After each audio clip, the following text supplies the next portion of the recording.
నాకు veg Manchuria అంటే చాలా ఇష్టం. అందుకే నేను ఇంట్లోనే తయారు చేసుకుంటాను. క్యాబేజ్ తెప్పి చాలా రోజులైతుంది. కాకపోతే ఈరోజు దానికి పనొచ్చిందనమాట.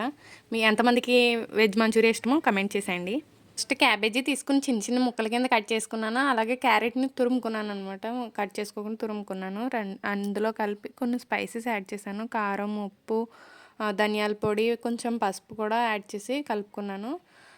నెక్స్ట్ వచ్చేసి ఇందులోకి కార్న్‌ఫ్లోర్, మైదా పిండి కూడా యూజ్ చేస్తాం కదా! కార్న్‌ఫ్లోర్ వచ్చేసి 2 టేబుల్ స్పూన్ తీసుకున్నాను. అలాగే మైదా వచ్చేసి 4 స్పూన్స్ తీసుకున్నాను. అది మొత్తం కలిసేలా బాగా మిక్స్ చేసుకున్నాననమాట. అలాగే కొంచెం అల్లం వెల్లుల్లి పేస్ట్ కూడా యాడ్ చేసుకున్నాను. ఆ క్లిప్ మిస్ అయింది. నెక్స్ట్ అది కలుపుకున్న దాన్ని మీడియం సైజులో ఆహ్, ఉండల్లా చేసుకోండి. ఆ కలిపిన దాన్ని చిన్న చిన్న ఉండల కింద చేసుకోండి. మీడియం సైజ్ చేసుకోండి. బాగా కుక్ అయితాయి అనమాట లోపల వరకు.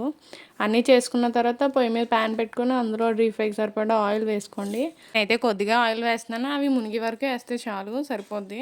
బాగా మీడియం ఫ్లేమ్‌లో పెట్టుకొని బాగా ఫ్రై చేసుకోండి. కొంచెం గోల్డెన్ బ్రౌన్ కలర్ వచ్చే వరకు ఫ్రై చేసుకోండి.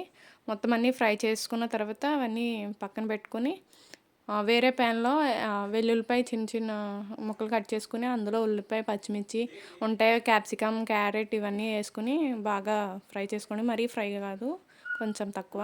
అందులో టమాటా sauce, chilli sauce, vinegar, soya sauce. నా దగ్గర సోయా సాస్ లేదా, అందుకే నేను సోయా సాస్ యూస్ చేయలేదు. నెక్స్ట్ వచ్చేసి కొంచెం కార్న్‌ఫ్లోర్‌ని, ఒక స్పూన్ కార్న్‌ఫ్లోర్‌ని కొంచెం వాటర్‌లో కలుపుకొని అందులో వేసుకోండి. ఇలా దగ్గర పడిన తర్వాత మనం ఆల్రెడీ చేసుకున్న అదే బాల్స్ ఉన్నాయి కదా, అవి అందులో వేసుకొని కొంతసేపు ఫ్రై అయితే సరిపోతాయి. అంటే కొంచెం బాగా అందులో కుక్ అయితే సరిపోతాయి. 1 మినిట్ అలా కుక్ అయిన తర్వాత ప్లేట్‌లో సర్వ్ చేసుకొని తినేయడమే. మంచి టేస్ట్ వచ్చాయి. అబ్బా! నిజంగా చాలా బాగున్నాయి. నాకైతే చాలా నచ్చాయి. నేను ఇది సెకండ్ టైం చేయడం. టేస్ట్ అయితే సూపర్ వచ్చింది. మా వారు కూడా చాలా బాగుంది అని చెప్పారు. నేనే నమ్మలేకపోతున్నాను ఇంత మంచి టేస్ట్ వస్తాయి.